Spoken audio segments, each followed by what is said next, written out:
Conexão Sapiens, a ciência desvendando você. Podcast número 15 da fase inicial de síntese, área socialidade. O que os homens podem aprender com as mulheres? Oi pessoal, muito bom estar de volta aqui no episódio número 15. Este é o quarto episódio da área socialidade e eu gostaria de discutir a importância da diversidade. E um dos fatores mais importantes dentro da diversidade nas redes sociais é a diversidade entre homens e mulheres. Olhando para a sociedade atual e avaliando os dados relacionados ao bem-estar dos homens em comparação com as mulheres, a situação masculina não é boa. Algumas considerações que eu gostaria de destacar antes de entrar nesta conversa.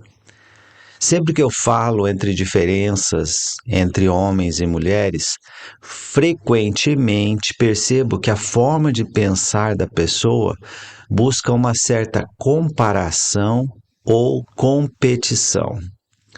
O que eu gostaria é de convidar todos os homens a pensar nesta diferença dos homens e das mulheres como algo que você analisa e busca entender sem competir. Esta reflexão que busca observar esse problema, essas diferenças de uma forma mais descritiva, visando entender e aprender com os dados, vai ser extremamente produtiva para os homens, devido ao aprendizado que vai trazer. Acredito que estruturar o pensamento de uma forma que os homens e as mulheres competem entre si não é produtivo. Numa rede social, buscar a colaboração visa buscar abraçar a diversidade. Isso significa que deveríamos olhar para a diversidade como algo positivo. E os homens podem aprender muito com as mulheres. Portanto, convido a todos a hold judgment. A tradução para o português seria: segure o seu julgamento, não conclua ainda. Analise com calma, sem conclusão, sem pular no julgamento. Aliás, é uma das coisas que eu vou falar bastante quando eu começar a falar de cognição, porque é uma das ações mais importantes para reduzir o viés cognitivo. Bem, hoje eu vou conversar a respeito das diferenças entre homens e mulheres inicialmente, e depois eu vou discutir por que a inclusão e a liderança feminina vai ter uma influência tão positiva e tão importante, inclusive para os homens.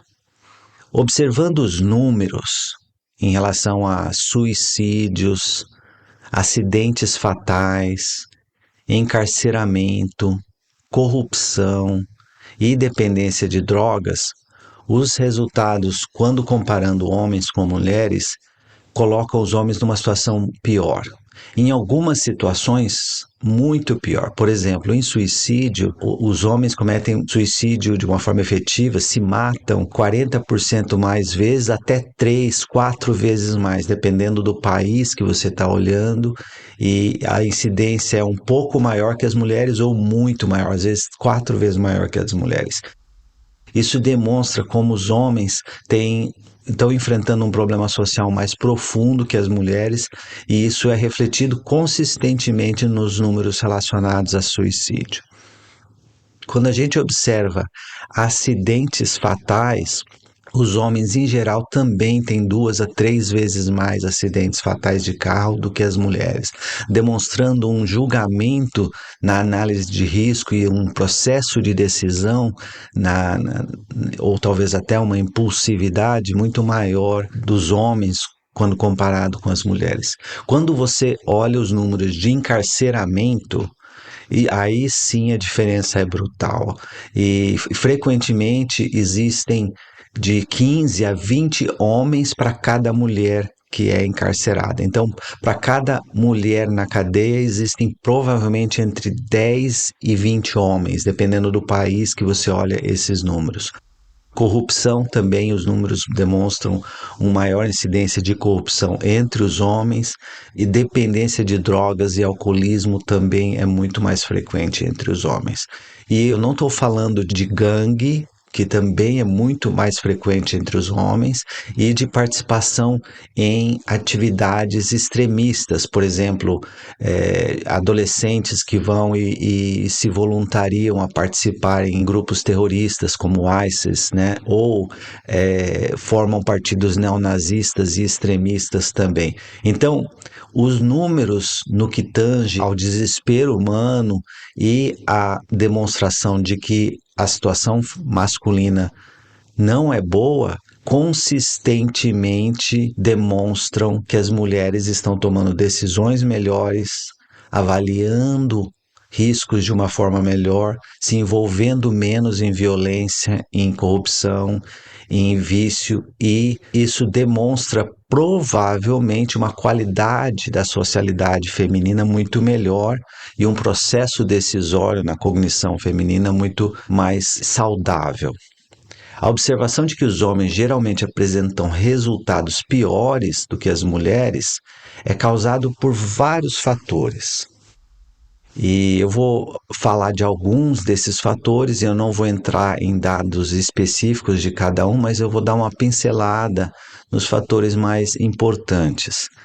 Por exemplo, expectativas e normas sociais. Existe uma certa expectativa de masculinidade que socialmente é tóxica, pois os papéis tradicionais de gênero, principalmente em algumas culturas, levantam uma expectativa para os homens que eles devem ser fortes, independentes, emocionalmente sólidos, e não podem pedir ajuda, não podem demonstrar emoções, e isso é uma falácia muito grande, é um defeito, um problema na forma como a gente pensa a masculinidade nos dias de hoje, porque saúde social inclui intimidade, inclui aprender a pedir ajuda quando necessário.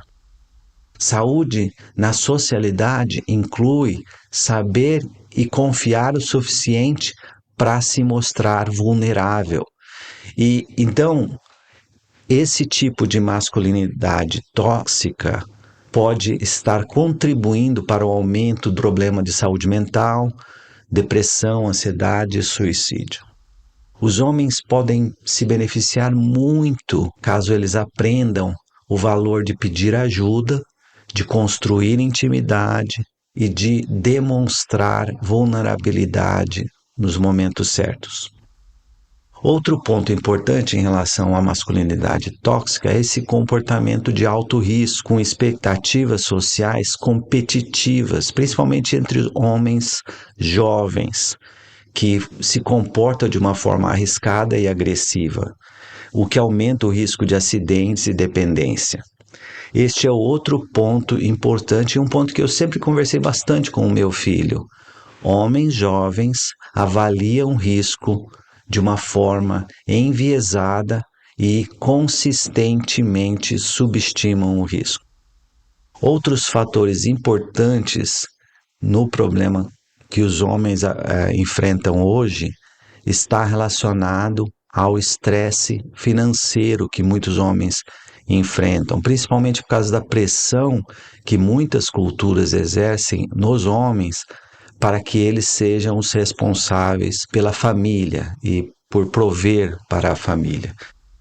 Isso aumenta o risco de estresse, depressão e abuso de substâncias também.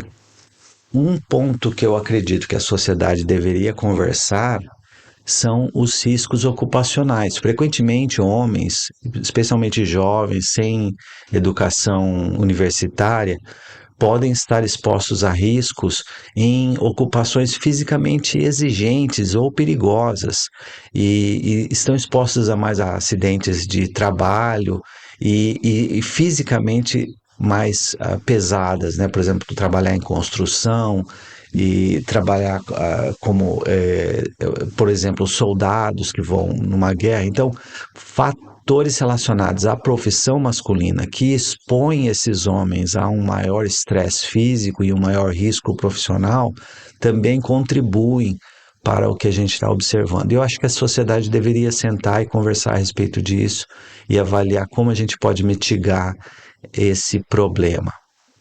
Outro problema importante que contribui para os números que eu mencionei anteriormente são fatores psicológicos. Existe um estigma muito grande em relação à saúde mental. Homens geralmente não sabem procurar ajuda, principalmente quando se conversa a respeito de depressão e ansiedade, e tem medo de se mostrar vulnerável. Isso é algo que os homens deveriam conversar mais e aprender, e acredito que a liderança e a inclusão feminina poderia ajudar muito nisso. E também em relação ao comportamento impulsivo, principalmente entre os homens mais jovens, que frequentemente tomam decisões arriscadas e impulsivas. E aí, uma socialidade com uma maior diversidade, uma maior presença e inclusão feminina e uma maior liderança feminina pode ajudar os homens, no geral, a consolidarem e refinarem o processo de metacognição, refletindo melhor a respeito do processo pelos quais eles tomam decisões, reduzindo o risco de decisões impulsivas e arriscadas, e isso iria ajudar a entender o risco e refletir a respeito de decisões de uma forma mais madura e mais adequada. Então, melhorando a socialidade, aumentando a diversidade, iria ajudar os homens a tomarem decisões menos arriscadas também. E por último, eu gostaria de falar de alguns fatores biológicos, né? Existe uma vasta ciência por trás do entendimento da agressividade, da violência e a correlação dessa com hormônios masculinos, não só nos seres humanos, mas em mamíferos em geral. Então, a testosterona facilita e aprofunda a violência. Não é uma coisa exclusiva da testosterona a violência, mas a testosterona e fatores biológicos contribuem para a agressividade e a violência de uma forma muito profunda nos mamíferos em gerais, mas principalmente nos primatas. Então, fatores genéticos, fatores biológicos, fatores sociais, culturais, todos estes fatores juntos contribuem para os números que a gente conversou a respeito da situação masculina nos dias de hoje. É importante observar que estes são apenas alguns fatores que contribuem para as disparidades de gênero em suicídio, acidentes, corrupção, vício, entre outras. Entender o problema é fundamental para abordar a solução de uma forma eficaz. Ter consciência das limitações enfrentadas hoje pelos homens é um passo inicial fundamental no caminho de uma solução. Quando você observa os 20 países mais desenvolvidos de todos e você compara com a lista dos 20 países com maior índice de liberdade e inclusão feminina, você tem quase que um overlap total. Praticamente é a mesma lista. Existem 1 ou 2 países que estão um pouco abaixo dos 20 em cada um, mas se você observar a sobreposição entre a lista dos mais desenvolvidos e os com maior liberdade feminina e inclusão feminina, você vê como são praticamente os mesmos países. O benefício da liberdade, da inclusão e da liderança feminina na sociedade é enorme. É por isso que, pessoalmente, eu acredito que uma das ações mais impactantes na humanidade hoje seria trocar todos os líderes políticos importantes por mulheres bem capacitadas para o trabalho, porque seria uma transformação muito profunda na sociedade. Você pode olhar os países mais desenvolvidos, as mulheres têm liderança política e muitos países são liderados por mulheres. E essa mudança da forma de pensar masculina para uma forma de pensar feminina vai trazer um benefício para a sociedade muito profundo. E isso baseado nos dados que você pode observar nos países desenvolvidos e na liberdade feminina. A sobreposição entre essas duas listas é quase que total. É muito interessante você olhar esses números. Então, a liderança feminina faz bem para a sociedade e fortalecer a liderança feminina é uma das ações mais transformadoras para a humanidade nos dias de hoje, na minha opinião. Mas por que a liderança, a inclusão e o aumento da diversidade das mulheres vai fazer bem? Primeiro que há uma melhora na tomada de decisões, né? A liderança feminina geralmente traz uma perspectiva única para a tomada das decisões. O processo de decisão melhora, fica mais saudável, considerando as necessidades e as experiências de uma forma mais aberta, mais ampla, né?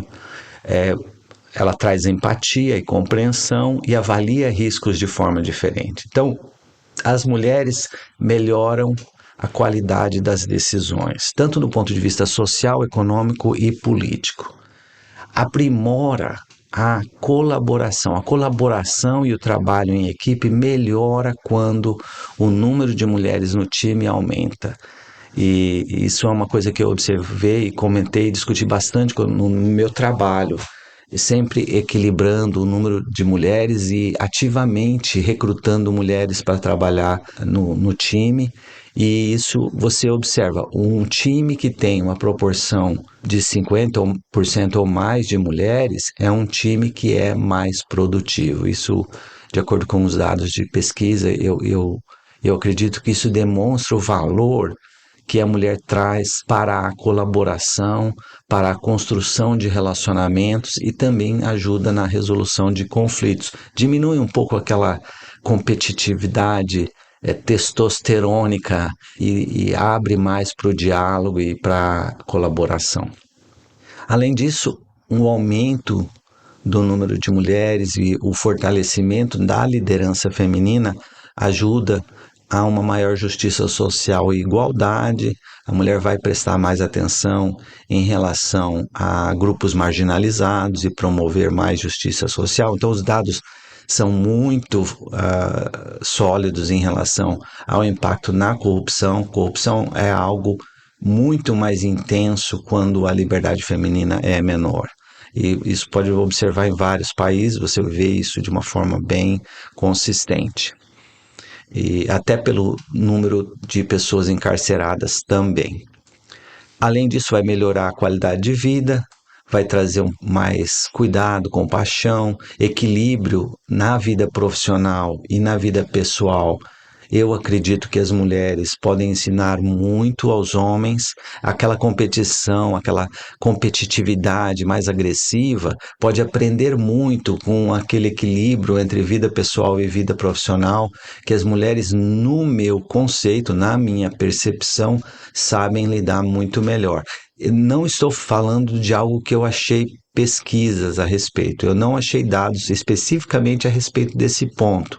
Ou seja, que as mulheres sabem equilibrar trabalho e vida pessoal melhor que os homens de uma forma consistente. Mas se alguém achar alguma coisa, por favor, me avise. Eu adoraria ler um pouco mais a respeito desse assunto. Mas a impressão que eu tenho na minha vida profissional é que as mulheres frequentemente sabem equilibrar mais a vida profissional e a vida pessoal. E vai trazer benefícios econômicos também. A inclusão feminina ajuda a formar times mais diversos, facilitando a inovação, a especialização e a criatividade, além de aumentar a produtividade e diminuir a corrupção e a competição. Então, eu gostaria de concluir que, embora seja importante observar que isso não é exclusivo da liderança feminina, as qualidades que eu descrevi podem ser observadas em qualquer líder, homem ou mulher.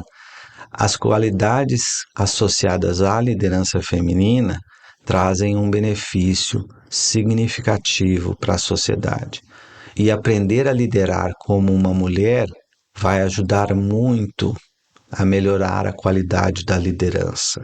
Fortalecer a liderança feminina vai trazer benefícios profundos para a forma como a gente vê a sociedade e para a forma como a gente vê e modela o nosso comportamento. Quando a gente vê líderes que equilibram melhor a colaboração, o trabalho, a vida pessoal, se comportam com maior empatia, com maior compaixão, com maior respeito, fomentam colaboração, produtividade, criatividade, você modela comportamentos para todos seguirem. Então, eu acredito que um dos grandes beneficiados de fortalecer as mulheres, incluir e acelerar a liderança feminina, aumentar o número de líderes, mulheres em posição de liderança.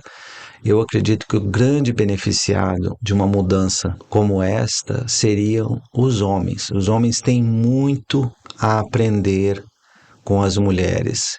E esse aprendizado poderia ajudar a gente a observar estatísticas melhores para os homens no futuro, com uma redução da violência, da agressividade, do encarceramento e, no final das contas, da dependência de drogas e álcool e do suicídio. O benefício para a sociedade seria tremendo, mas eu acredito que o benefício para os homens em geral seria ainda mais profundo.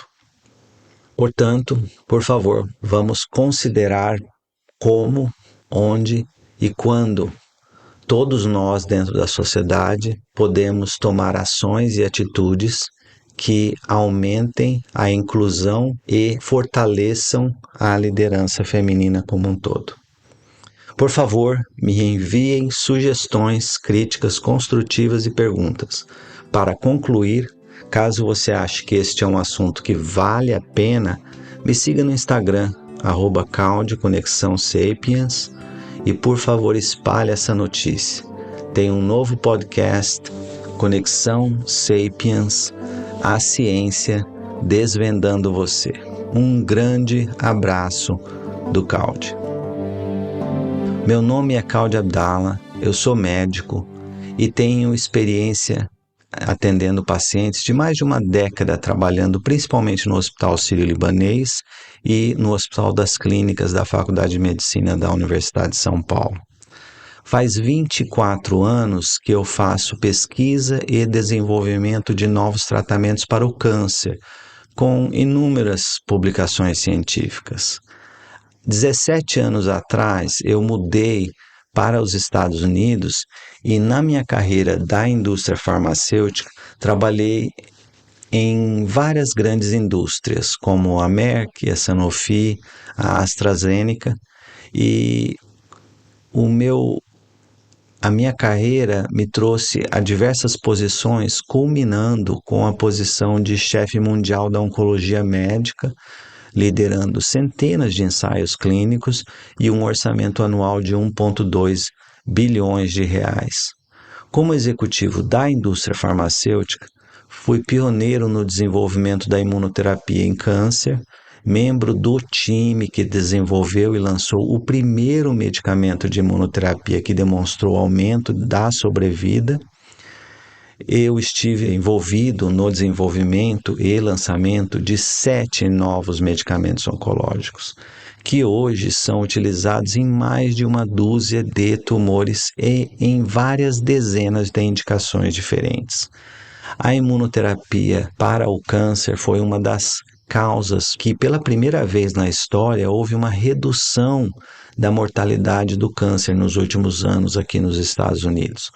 E foi o racional para o Prêmio Nobel de Medicina do ano de 2018, que foi oferecido ao professor James Allison, com o qual eu trabalhei diretamente durante o desenvolvimento da primeira imunoterapia. Fui membro do National Cancer Policy Forum, que é um grupo que faz parte da Academia Nacional de Ciências dos Estados Unidos e aconselha políticas relacionadas ao câncer. Também trabalhei no board da Sociedade Norte-Americana de Imunoterapia em Câncer, entre várias outras sociedades médicas, tanto nos Estados Unidos quanto na Europa. Liderei iniciativas pioneiras no compartilhamento de dados em oncologia, que foram reconhecidas pelo renomado think tank Faster Cures, e eu recebi um prêmio de reconhecimento do 41º presidente dos Estados Unidos, George H.W. Bush. Também liderei a resposta à crise da pandemia dentro de uma indústria farmacêutica grande, e a iniciativa que eu liderei recebeu o reconhecimento da Academia Nacional de Ciências dos Estados Unidos pela sua excelência. Recentemente comecei um projeto que tem sido uma verdadeira paixão para mim, que é o Conexão Sapiens, a ciência desvendando você. É um podcast que busca ir além das histórias passageiras, oferecendo uma exploração mais profunda e duradoura, com o objetivo de sintetizar a ciência no apoio à sua jornada de crescimento social, pessoal e cognitivo. Esta síntese é resultado de mais de 2 décadas de estudo. Convido você a participar dessa jornada de crescimento social, pessoal e cognitivo comigo. Um grande abraço do Caldi. Por favor, divulgue e ouça o podcast nas plataformas abaixo. Um grande abraço.